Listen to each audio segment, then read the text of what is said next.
Et bonjour les abonnés! Enfin ça y est, vous vous êtes décidé à acheter un appartement ou une maison. Et pour ce faire, vous allez souscrire un prêt immobilier.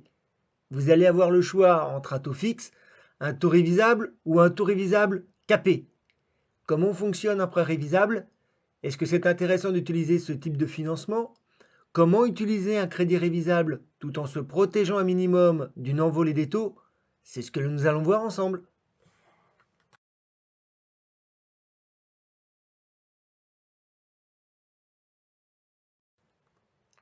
Le taux fixe est le plus utilisé par les emprunteurs. Ils l'apprécient car le taux est constant sur toute la durée du prêt. Ce taux vous procure plus de sécurité puisque vous savez exactement quel est le montant que vous allez débourser tous les mois. C'est le moyen donc le plus simple de pouvoir budgétiser vos finances.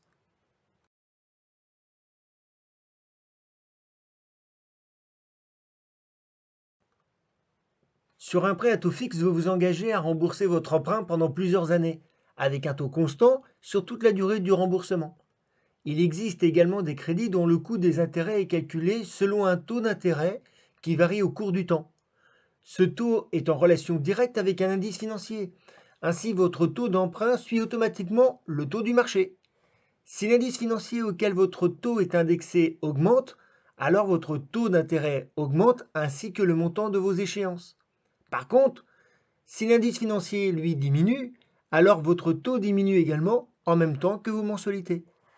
Il faut être prêt à assumer cette variation tant sur le plan financier que psychologique, je dirais, parce qu'il faut être à l'aise avec le risque et à l'idée de voir potentiellement sa mensualité varier de 100 à 200 euros par mois.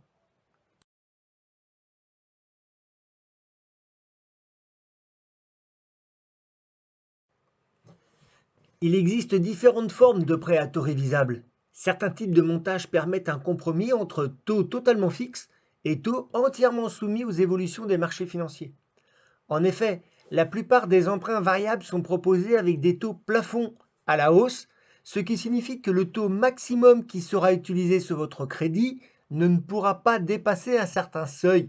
En règle générale, 1% de plus que votre taux de départ. C'est ce que l'on appelle un prêt révisable capé plus 1. Enfin, choisir un prêt révisable ou révisable capé aujourd'hui, c'est aussi parier sur l'évolution future des taux dans les années à venir. Or, les taux sont encore historiquement bas en ce moment. Il y a donc plus de potentiel de hausse que de baisse dans les années à venir. J'espère que toutes ces informations ont pu vous être utiles. À bientôt les abonnés pour une nouvelle vidéo.